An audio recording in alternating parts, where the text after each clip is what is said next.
Hey guys, and welcome. It's a brand new episode of the Warehouse Podcast. I'm Chase, and I got Tim with me, and we got our buddy Doug from DEB Concerts joining us this week. And we've been all about festivals. We've talked a lot about Furnace Fest. Tim talks about how Furnace Fest changed his life. It was a big thing, and so I thought, you know what? We have other summer music festivals, and we've got one that's only an hour away from us, Tim. Yeah, something like that. And that is Rocklahoma. And Doug is a big part of Rocklahoma. He has the DEB concert stage, which brings in a ton of acts. He's got the Thursday night fun that starts if you have the GA or the weekend passes. You get to go and hang out there, and just a lot of fun. You've had big bands on there. You've had smaller bands. It's a whole bunch of people that play on the DEB concert stage. And so, Doug, thanks for joining us, man. Yeah, sure. So, what got you in? What started DEB Concerts? What started that whole process for you? Well, there was an 80s festival in downtown Tulsa in 2016, September of 2016. Tim, you know the name of it. I don't. Oh yeah, it's Streets Gone Wild, isn't it? That's right. Streets Gone Wild, and I was just the title sponsor for that show, meaning all that means is you give them money and they give you backstage passes. And put your business logo all over everything. Because I saw it advertised, and that's my genre, so I got involved with that, and that's basically how it started. Was with that festival. Dude, that was a freaking awesome show. I got to ask you one thing about it, though. I mean, actually, there's a bunch, but there's one thing I really want to know. So, Night Ranger, were they scared off by the tornado? Because they closed up like awful fast, and I have to admit, it was looking kind of intense. It was, but they finished their set. Oh yeah. We of course, we were hoping for some more, some encore. Oh, right. It was kind of like.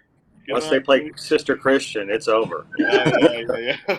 Well, I mean, I have to admit, I'm from Oklahoma, and I was even like, ooh, that's not looking too good there. Yeah, I started heading for cover before their set was over. Yeah. I feel like tornado and rain and thunder for outdoor concerts is kind of like when a mishap in like a wrestling match happens, like someone breaks their leg, and it's 45 minutes into a 90-minute match, and like, oh, we got to do the finisher now, and so there's like some weird end to it.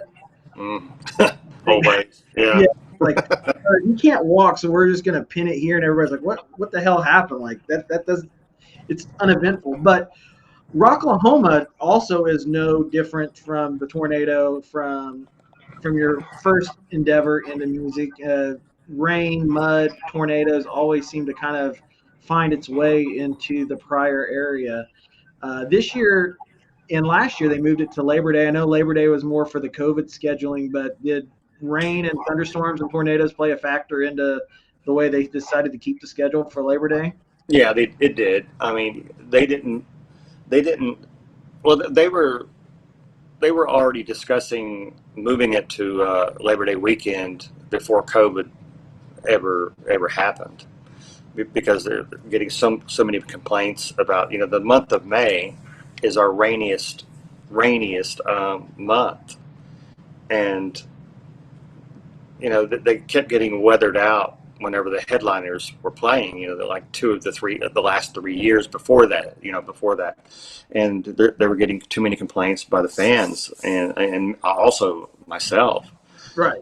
I was asking them, will you get us the hell out of this month? My God, how many tornadoes and floods, do you need, to get it moved? And but they put out a questionnaire to all the fans after every festival, and ask them a lot of questions about a lot of things, and that's where it came from. But the COVID thing, that just helped the cause.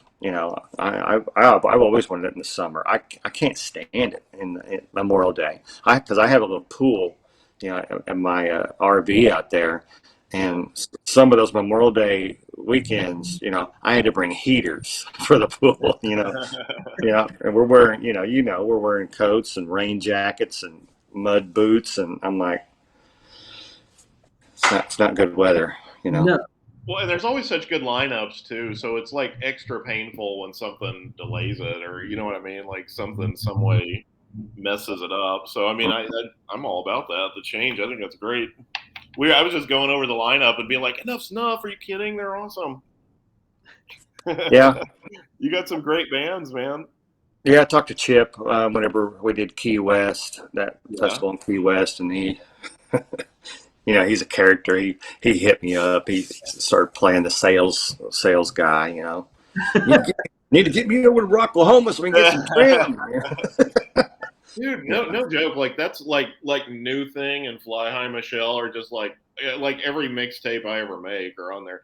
I don't know why those guys weren't ginormous. Seriously, I mean they're so good. They should go down as one of those bands. You know, Eddie Trunk does a segment on his shows. You know, bands that should have been bigger. You know, and yeah, I agree with that. They should have been. Well, you know, people realize that now. I mean, that's the funny thing. I mean, I guess nobody helped them along when it was happening. But I mean, it's like now, kind of all the fans of this genre are all about them. You know, like Shark Island, bands like that weren't like ginormous or anything. Mm-hmm, right. Yeah, I saw them play at the Whiskey not too long ago. Oh wow, how was that? It's okay. The Whiskey, man. It's one of the greatest. It's probably the greatest venue for, you know, heavy metal and the whole hair metal '80s experience. I mean, and it's a tiny place. Yeah. Wow. It is.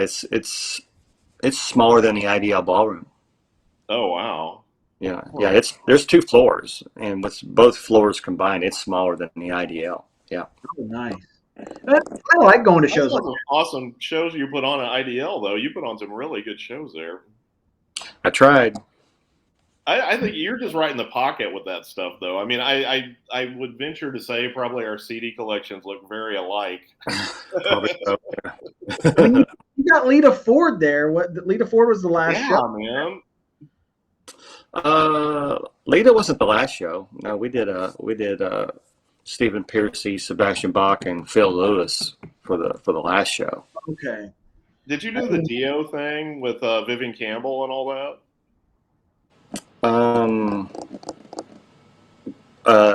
And at the Rainbow? No, at IDL. Well, I booked Last in Line. Yeah. That's just visionary. I mean, I just think that's amazing.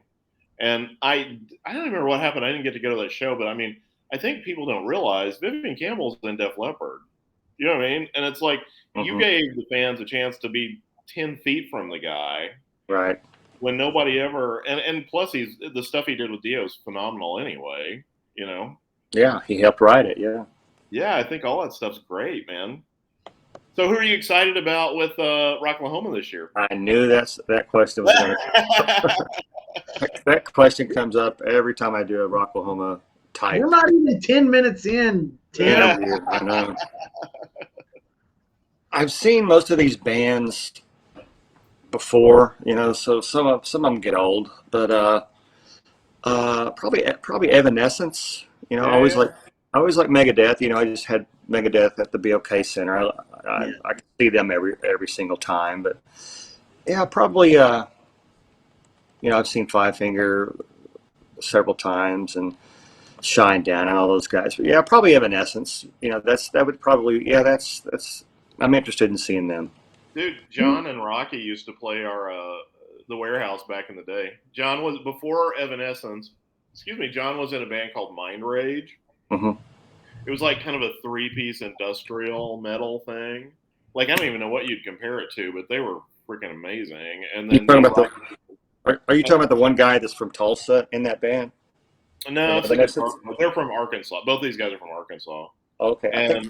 I thought there was one guy from Tulsa in that band.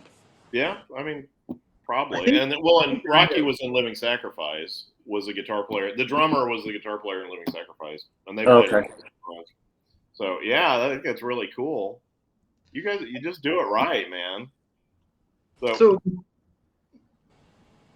no, I love it. I think, and the cool thing about, you know, all these bands kind of circling back and making it full circle, you sometimes, like last year, you had a Puddle of Mud on the DEB stage, and I remember that the tent didn't even hold it. I mean, everybody was so excited to see it, and it was kind of one of those deals. Who do you think has the potential to be that band this year for Rocklahoma for the DEB? Well, I have lit. Oh yeah. I'm trying to do the Sundays. I have a '90s band on Sunday, and that's what I'm doing again this year. Lit is going to play. It's going to be the headliner on Sunday, and I think it's going. I think the headliner on every single night, it's going to be over capacity. Right. Doro had to cancel because of immigration. She can't get into the United States where her work visa or something. So I got Slaughter, and that worked out really well. Oh, yeah. They're a big crowd pleaser. Quiet Riot is going to bring the house down. Slaughter, and Lit, and I think I've got some pretty solid headliners. And on Thursday night, Van Halen, the Van Halen tribute, they are phenomenal. That's going to be really good. I'm just going to tell you, Doug, it's going to be tough to beat the Iron Maidens from last year. They're easy on the eyes. Did Jana get to jam with those guys? I don't think Jana. I don't think she's played with them. Oh man! Well, she does. When they play, she does the Trooper that she plays and sings. She's just an incredible musician. I mean, I just think Jana Jordan can do no wrong. I just think she's incredible. She is fantastic. Yeah, she's one of my favorite musicians in town. Yeah. Yep. And they just had a new Slam Cat. Well, I guess not new, but like a new the greatest hits record come out, which is amazing. We love them. Great. Okay. So your Thursday night is a great party. It's great for people who get there early, who want to get in, see the sights and sounds. You got Van Halen. Are they headlining Thursday night? Yeah. And who's the rest of the lineup for that Thursday night? It starts off with One Night Stand. The cover band here in Tulsa, Tom Green and Thad and Derek and those guys. They started off, and then it's then Counts 77. That's Danny Coker from Counting Cars on the History Channel. That's his band. Oh, cool. Okay. Yeah, excellent band. One Night Stand, Count 77, and then Enough's Enough, and Van Halen. Yeah, it's freaking awesome. I mean, that lineup alone will probably get Tim to get the whole weekend GA. I know. I'm telling you, I'm in the pocket. I literally last show I went to see was Tesla, and it was with one of the guys. And did you see that show at the Hard Rock, Doug? No, I've seen him too many times. Dude, they still kill it. They were. Oh yeah, I know those guys. Really I know those guys, and we talk every once in a while and stuff. But I'm just I'm kind of burnt out. Well, tell us about Poison. You got the big Poison. That's gonna be, and I mean the news, and I think this says a lot about them. They're touring with Motley Crue, Def Leppard, and Joan Jett, and the news that's coming out of that is like Poison's killing everybody. Like they're the standout, and those are heavy hitter bands, pretty much. Well, yeah, because Def Leppard, they're consistent. They're always hitting on all 8 cylinders. They're always fantastic. So they were no surprise. Motley, struggling, a little bit. Vince has improved, but still not great. But yeah, the media reports coming off of that tour is Poison is the big surprise that they're just fantastic. That they're just in the pocket. They've improved so much and a lot of energy on stage. They're all sober now. that helps.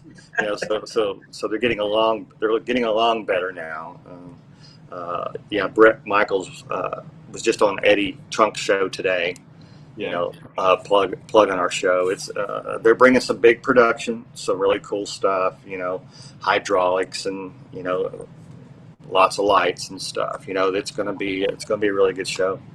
And who's But I opening? saw them back in the day with David Lee Roth and Cinderella, and it was Cinderella on the Night Songs tour. I think they were on the Look What the Cat Dragged In, and then I saw them a couple of years later with Motley Crue and Warrant. I think on the Native Tongue tour. It seems like I've just seen Poison a bunch, and I saw Bret Michaels a couple of years ago at the Hard Rock, and yeah, they're always great. Right. What Doug, now? Who's with them? It's Cinderella, and what is it?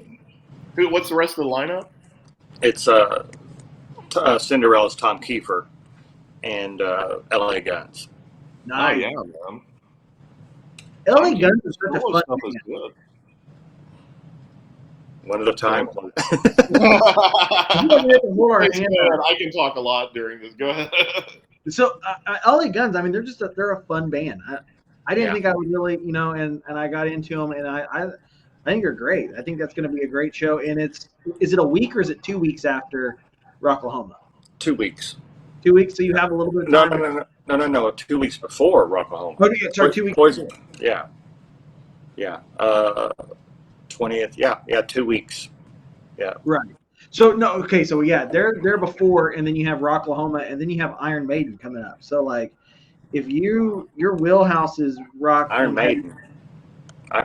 I have Iron Maiden coming up. I was getting ready to say you do Iron Maiden. Tulsa has like the Tulsa area, like northeast Oklahoma. Oh.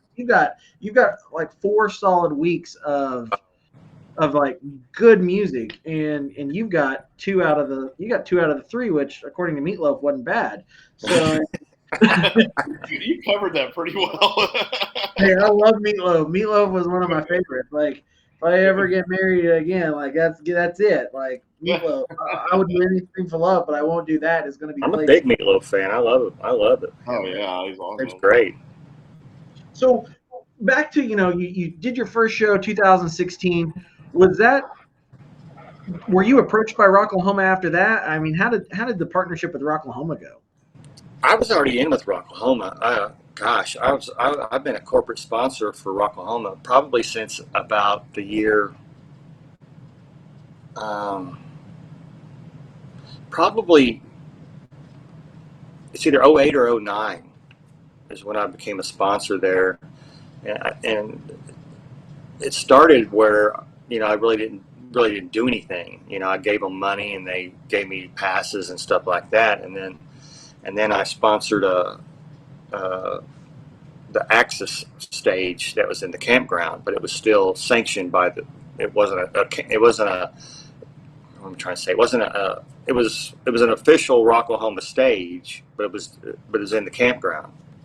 It was the biggest stage in the campground, and I did that for 1 year, and I told them, no, I want to do something. I want to do something more than that. That's fine. It's good and all, but I want to be inside the fence. And after that, things happened between them and Sam. Sam McCaslin had the retrospect stage, and it had nothing to do with me. A lot of people think it did, but I didn't run him off. I didn't even know him. Never met him. Well, hang on. Now I'm getting ahead of myself. I sponsored his stage the following year, and I didn't have anything to do with the stage except I was paying for it. Helping pay for it. I'm not paying for the whole thing, but helping pay for it.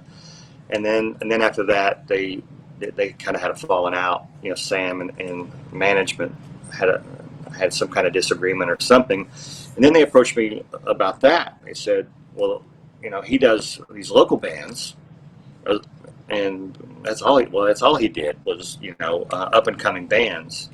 And they said, would you like to? Can you handle that? And I said, well, yeah, I'm bombarded by bands. I said, yeah, I could handle that. But I suggested to them having national artists. This is exactly what I told them about that stage. I said, really, you have 2 good stages at Rocklahoma, and then you have the stage over there just doing its own thing, it's like its own little city or something. It's got its own little thing, and there's not much going on over there. Look, there's nobody over there. There's no fans over there because it was 100% up and coming, unsigned, bands that, to be honest, they were on Sam's record label, you know, obscure bands, not getting paid, stuff like that. And I suggested, you know, we need to change that up over there. I said, I don't want to get away from the local bands. I want to keep doing that, but we need some national artists over there. We need some people over there. I said, if I'm going to be a part of it, I need it to be something more than it is right now. And that's where we are, you know. Visionary. I mean, you're right. It shouldn't be just like a placeholder. It ought to be something relevant. And that's what you made it. I'm looking at your past shows, and I mean, it's literally like a who's who of just awesome band. I mean, Sugar Ray. So you already said this: Stephen Pearcy, Sebastian Bach, Lita Ford. I mean, freaking amazing. John Corabi. How was that show? It was a great show. Yeah, he's a lot of fun too. Yeah, I saw him years ago when he was with Rat, and just a nice guy. Yeah. I mean, again, I guess you can't really say Motley Crue should have been bigger, but that era of Motley Crue should have been bigger. I mean, I know so many people that love that record a lot, and he's really cool too. Buck Cherry, Vixen. How's Vixen? And they're incredible. You know, they keep trucking right along. You know. I don't think they ever really got the credit for just how good they were. I mean, are they just like cool chicks and everything? I mean, like to hang out with. Nice girls. You know, not very needy. You know, not high maintenance. Is what I'm trying to say. Just really, really good people. Well, here's one that everybody may have heard of: Snoop Dogg. Heck yeah. Yeah. Tell us a story about Snoop Dogg. Well, whenever I went in to meet him, you know, to get my photo with him, you know, he's in his dressing room. It's a big cloud, you know, there's a big cloud of smoke, and you know, you can't hardly see him. You know, they say he's over on the other side of the room. I was like, okay, I'll take your word for it. He's probably got the good stuff too. Yeah, but he asked how it's going and everything. I said, well, 2 sold out shows. I said, that's pretty good. And I said, you're going to need a wheelbarrow. And he said, wheelbarrow? What for? And I said, to haul out all that damn money we just made. He said, I like you. You gotta bring him back. You can do another, he tours again, bring him back. I would, of course, sure. Yeah, man. Would you say Snoop Dogg is your most kind of out of the realm of what you normally promote and book bands for? Is Snoop Dogg probably your most out there that you've done? Yeah, because to be honest with you, I'm not a hip hop fan at all, you know. But myself and the BOK management saw this as a big moneymaker. We all really felt good about it, and you know, playing like 3 weeks after the Super Bowl performance, that was we knew this. You know, had been working on this show for several months, and then they told us the available dates, and we said we want that one right there, you know, and that was right after the Super Bowl thing, and like I said, the BOK management and myself, we thought this can't go wrong, you know. That's the best advertisement you can have is the Super Bowl halftime show. Yeah. So I was in the green room back there a couple of months ago at the BOK, and you know, they've got all the set lists from the other bands, and these are not little bands. I mean, it's right. like Journey and Paul McCartney and stuff like that. And I mean, everybody back there was like taking pictures with the Snoop Dogg. It was like they would go right past. I mean, it was like the Eagles and AC/DC and stuff. Did you see the Van Halen one? Did you see the Van Halen set list? I don't know. I took pictures of everything from 2015. Yeah, they have Van Halen's set list. Oh wow. Oh yeah. Well, I mean, there's great stuff. Not that I'm dogging Snoop Dogg at all, but I was like, did you guys not see? There's like the Beatles and stuff up there, right? And everybody was just Snoop Dogg. So heck yeah, man. I think that's really cool. The Beatles don't have a cookbook. Saxon. How cool is that? Hey, Tim, Yeah. the other dude's trying to talk. I told you I could keep going on this. Finally, someone's on Team Chase on this episode. Take a breath. Take a breath, Tim. Take a breath. Snoop Dogg has a cookbook with Martha Stewart. Of course, more people are going to be more concerned about that than the Beatles. And that was part of our thinking also. He's a household name. He's not just a musician.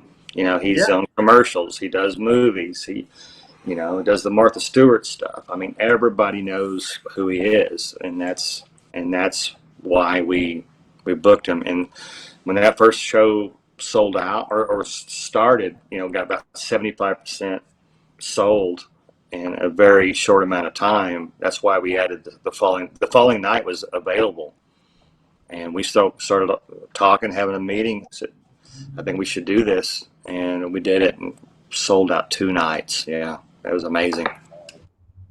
I wonder how many of those were repeats.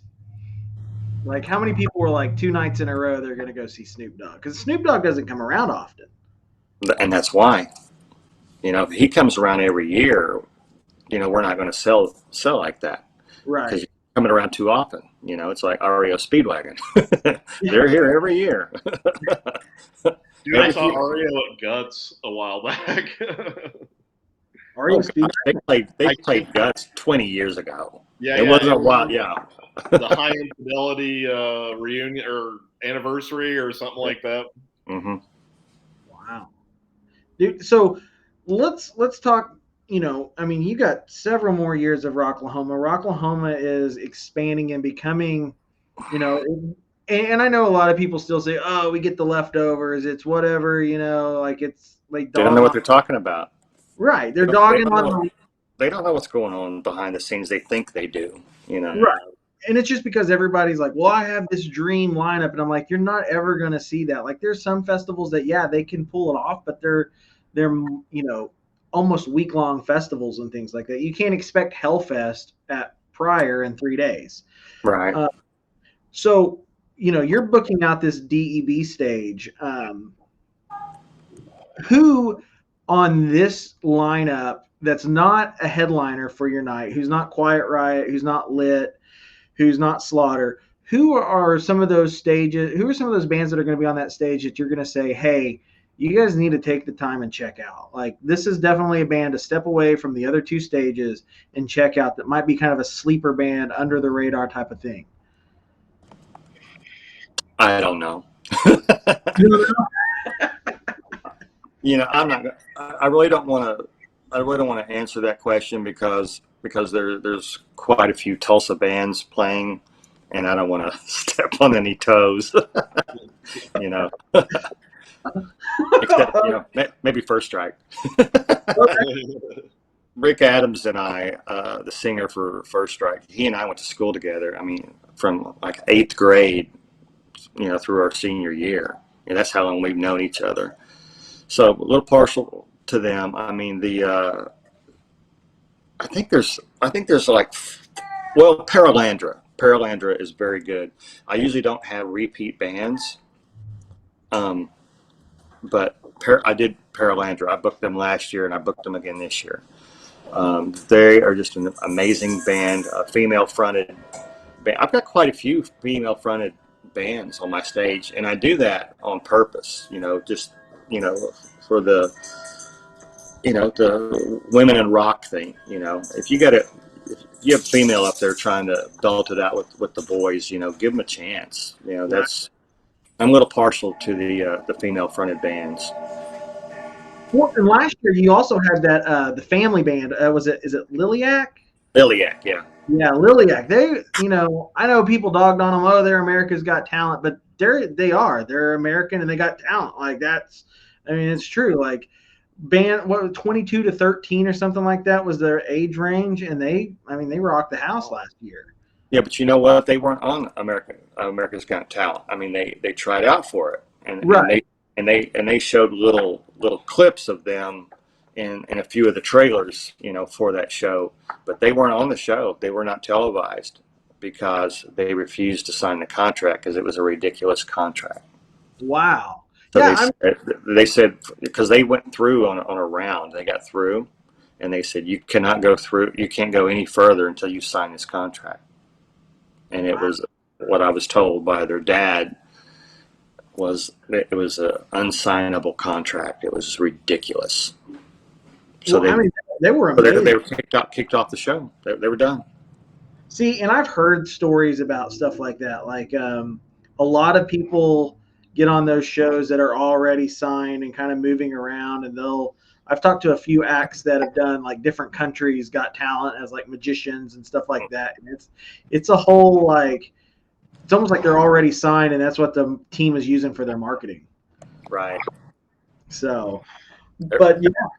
Everybody wants it quick. They want the get rich quick thing, to get on a TV show and boy, off goes your career.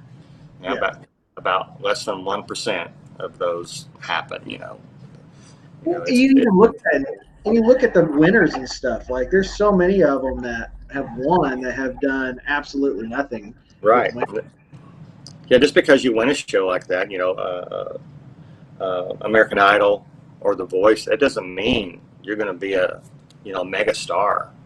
Yeah, you're right. There's several of those winners that are, still playing clubs. Yeah. I mean, that Jason Guarini guy sold out, and he's like half Vince Neil, half Prince on the Diet Pepsi commercial or Diet Dr. I mean, that's what you're doing. Like, there's only Kelly Clarkson and Carrie Underwood I can name off of those shows, and I'm like, man, yeah, those girls, they really did it. But Lilia, they were an awesome band. I mean, their drummer, some 20-year-old girl's phenomenal. Yeah, good drummer. Smiles all the time watching he's playing. They are the happiest band in metal. So let's look. What are some bands that are kind of on your radar that you're like, man, I hope the stars align, and I hope come around next September I'm able to bring these guys out. For Rocklahoma? Yeah, for Rocklahoma. Tom Kiefer. Yeah. Okay. Yeah, I would have had Tom Kiefer and LA Guns on my Thursday night pre-party if I had my way about it, but I had them 2 weeks later at the BOK Center, so we can't do that. It's a scheduling conflict. You got to sell tickets, so we didn't want, and that's why there's a radius clause and a time clause, for these bands. It's usually a 30-day window. If they're going to play within, about 200 miles, about a 200-mile radius. So I was conflicting with myself, and I've got a lot more money to lose at the BOK Center than I do Rocklahoma. So we need to sell those tickets at the BOK Center. For sure. So, and Eddie Trunk will be at the BOK Center for the Poison Show too, correct? Yeah. And he'll be at Rocklahoma also. You have a nice little bromance with Eddie Trunk. I just got back from Vegas this last week, just yesterday with him. Yeah, we go on trips all the time, but I just don't put it on Facebook. Yeah, we travel a lot. We travel quite a bit a lot. How did that relationship build? How did that form? Well, I met him at that festival, in 2016, and I have season tickets to the Dallas Cowboys through my business. I give them to customers, and I go every once in a while. And the morning after that festival, or the day after that festival was over, Cowboys were playing the Giants, and he's a big Giants fan. And me and two customers were going, and the fourth ticket, I just didn't have anybody that really wanted it, because I can't bring just anybody along because it's kind of a business thing. Right. So I asked my customer, I said, hey, you mind if I ask Eddie Trunk, who's a guy on Sirius XM Radio? They go, no, we don't care. Go ahead. So I did. I asked him. And I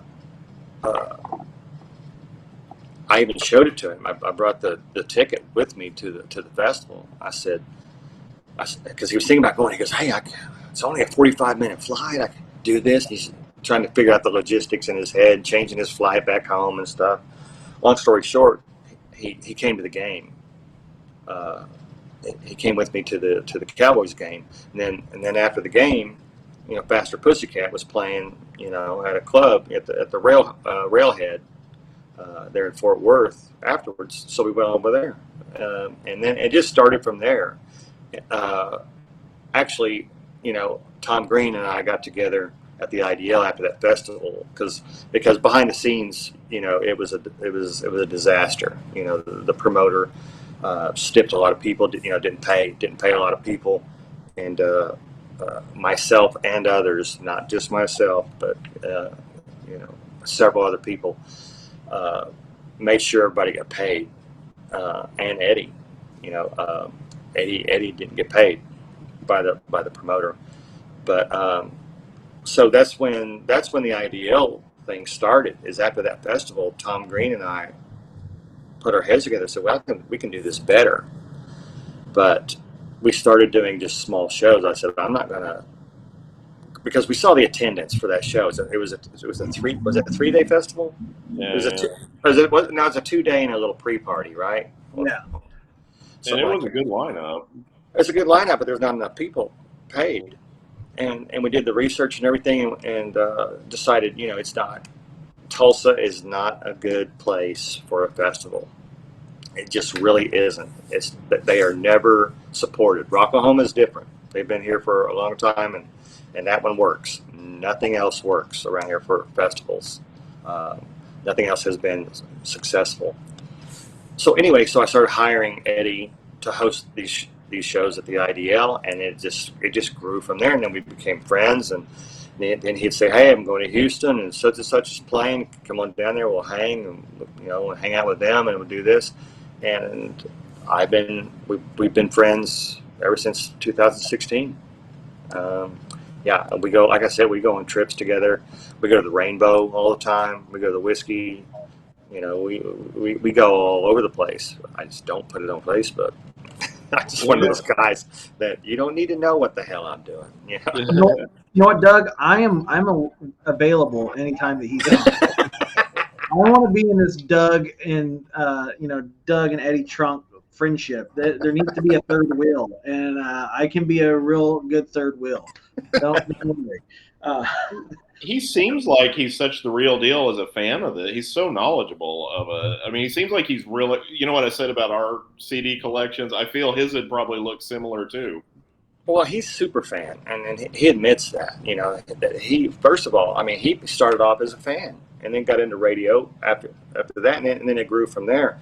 But he's just a big fan. I put on Facebook. I saw, I showed I had a couple of Facebook Live videos of Soul Asylum over the weekend. Yeah. Oh yeah. Well, yeah, I was there with him in Vegas.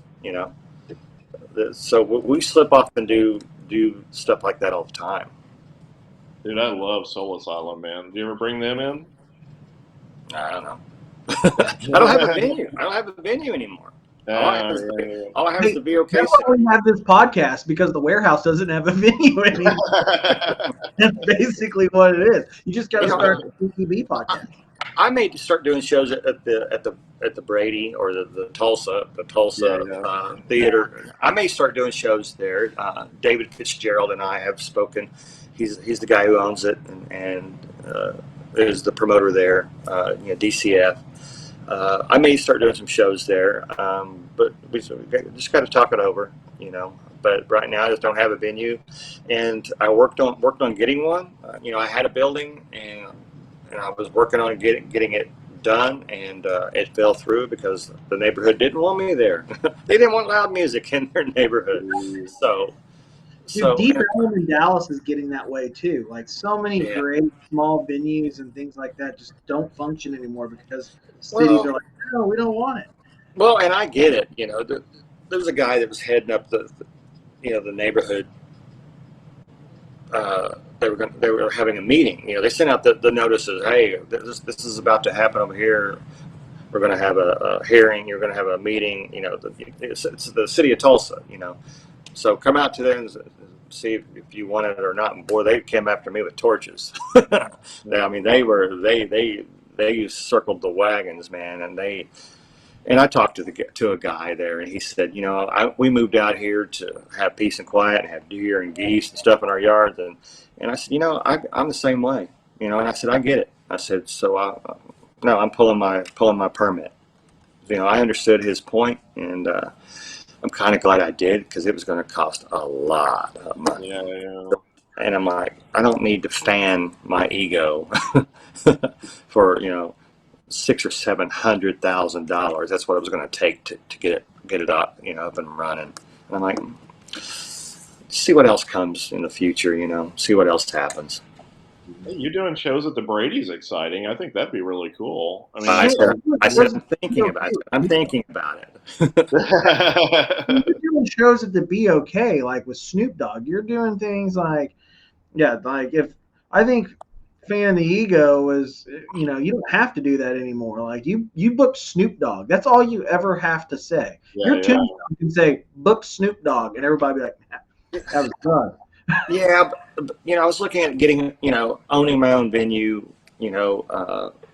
all the alcohol sales, I keep, all the money goes in my pocket, self-contained, I'm the man. And man, whenever that thing fell through, I was like, whew, I'm kind of glad. I saw what Tom and Angie went through, at the IDL, and Tom Green is a people person. I'm not. I'm not going to put up with your bull crap. Right. Tom is that face. He can get out there. Hi, how's it going? Great to see you. I'm not. I'm like, get the hell out of my way. I'm an extrovert until I'm not. That's kind of where I'm at. Well, I'm an extrovert, but I'm just not a people person anymore. Especially the generation right now. One of these kids sticks a camera in my face and wants a TikTok video, they're going to get one. Doug, you have to stop, because you're giving me too much to work for during Labor Day weekend, and now I'm gonna kick a camera out of a dude's hand. It's gonna be Tim's. I mean, I would totally I think we should go show up to Poison and see, Doug's got better hair than Bret Michaels. I think we could do a Bret Michaels and Doug hair contest. I would totally be down for that. I don't think Doug would be. I don't think that's a fair race. I don't think that's fair. You don't wear the big thing? Mine's real. Yeah. No bandana needed. No bandana. Bret Michaels. I love Bret. Bret's a great guy. I met Bret. He was in Ardmore. He did a lot of stuff in Ardmore when I was down in that area with Aubrey Harris, and he was such a nice guy. It was pretty cool. Even the guys from Buck Cherry were really nice. And yeah, those guys are great too. And I think Aubrey said that I had gotten a little drunk, and I had made a comment like, man, I wish your music was as great as you guys are, because you guys are phenomenal. I'm not the biggest Buck Cherry fan, but they were some of the nicest guys in the world. Yeah. So, I mean, it was great. So, thanks for hopping on here with us, Doug. I know it took a little bit to get on. I've been pre-gaming for Rocklahoma the whole time. I'm just drinking water. Our house got hit by a F1 tornado last Wednesday night. Oh, out here in Broken Arrow. It's just limbs. I'm just picking up limbs and having to, cut them up and put them in a fire pit. That's all. But I got to get back to that. All right, man. Well, you know what? I'm drinking water. Oh yeah. He's hydrating for the next 3 weeks if he's got full. No, I'm not. When I get off of here, after I get done with the limbs, I'm hitting the Gentleman Jack. Oh, nice. Yeah. There you go. The Sinatra of drinks. So we've got Poison, and there's still tickets available, right, for the Poison show? Yeah, but everyone says this. Oh, they're going fast. You better get them now. I'm not lying. We are about 83% sold out. Oh wow. Yeah. It's going to be a full house. It's going to be a great show. Gotcha. And you can also check out my new podcast, MILF Hunters, will be at the Poison show. Heck, at this point, it might be GILF. It might even be GILF. And with this Great. generation, good GILFs, the 2 Gs for great grandma. I ran into a 53-year-old great grandma the other day at Starbucks, but it should be a lot of fun. Tim and I are thinking about hitting up the old Poison.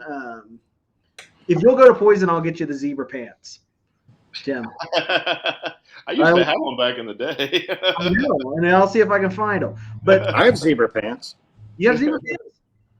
Yeah, I went to an '80s birthday party a few years ago. I had to put a cucumber in them. Hey, one of my outfits for Rocklahoma this year is the Lemmy short shorts with the cutoff. Oh, yeah. Shirt. Yeah, that's why I got my "What Would Lemmy Do" hat going. So I'm super excited. And then we have Rocklahoma over Labor Day weekend. You can still get stuff. I saw a lot of Rocklahoma stuff is sold out too, like the VIP and things like that. So things that are coming up that Doug's got his hands in. If you want to come out to a really good time, you got to get on that ball and get those tickets going. Get the 3-day GA. They're still available. For the Thursday night pre-party. Here's the official statement. To attend the Thursday night pre-party at Rocklahoma, you must have a weekend ticket.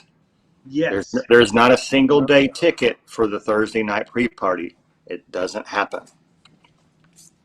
Yeah, so you've got to do it. And I'll tell you right now, it's $278 with fees for the 3-day GA. And that's 4 days, actually. 4 days, yes. 4 days, because you get to come and hang out with us and Doug. Because I'm going to hang out with Doug on Thursday. Thursday's pretty cool because it doesn't start till 7 p.m. Right. It gives people time to get off work and get out there. Yeah, nice. It's over at about midnight, 12:30, something like that. I'm taking off at 1. I'm packing up my cooler. I'm stopping off at my dad's church to use their ice machine to fill up my cooler, and then I'm headed right to Veneta. So, how about Pryor? Well, I have to stop in Veneta. We stay at some like slummy hotel in Veneta. We don't do the camping. Well, you're first class. I forgot about that. We're so first class. We're staying at we stay at a motel, not a hotel, and you can definitely tell the difference in the first 2 letters. So, and then we head on over to Veneta. From Veneta, we head on over to Pryor, and I get to live out 3 days of rock music and Carl's Jr. on the way home from that truck stop. So, I mean, it's a good time. Yeah, we don't have Carl Jr. around here, so I look forward to it every year. Doug, seriously, keep up the good work. It really is appreciated. Keep up the good shows. And thank you, guys. Bringing the people back that make people come to these new shows. Like these kids that come to the new Rocklahoma stuff with Motionless in White would not be here without bands like Slaughter and Quiet Riot. I mean, Quiet Riot is one of the ones I'm really excited about for this year. I am too, especially Quiet Riot since Rudy Sarzo's back in the band. It gives the band more relevance, because he is the only original member in the band anymore. Yeah, so I mean it's going to be a great time. And then Lit. I mean, Lit was My Own Worst Enemy. Is probably it's one of those songs I even talk about with friends and stuff that they could release that song today and it would still be as irrelevant as it was. You mark my words. There will be some crowd surfing during Lit. Oh yeah. Lit brings the party. There may even be crowd surfing, for some headliners, Friday and Saturday also. But yeah, last year when we had a Puddle of Mud, I was amazed. We were at probably 130 % capacity. Yep. And these kids were crowd surfing, and I went, yes, look at that, my stage, there's crowd surfing, look. It was really cool. I think that's going to happen this year too. Yeah, I mean, Lit's going to be one of those bands that everybody's heard that song. It's been in movies. It's been everybody knows it. Yeah. Everybody knows the song. Yeah, the crowd's going to go nuts. Yeah, and then they had that video where they were like shrunk down on Pamela Anderson. I can't remember the song, but it was like that was their video, and they were like playing, and they were like sitting on top of Pamela Anderson. It was great. Really fun band. So Doug, you're a really fun guy too. Thanks for doing everything that you do to keep rock alive and well in northeastern Oklahoma. Sure. So, Seriously, man, thank you. What? yeah, I said, seriously, thank you. Keep up the good work. I really mean that. Sure. Appreciate you guys. Thanks for having me. All right. thanks, guys. Keep it up. See ya.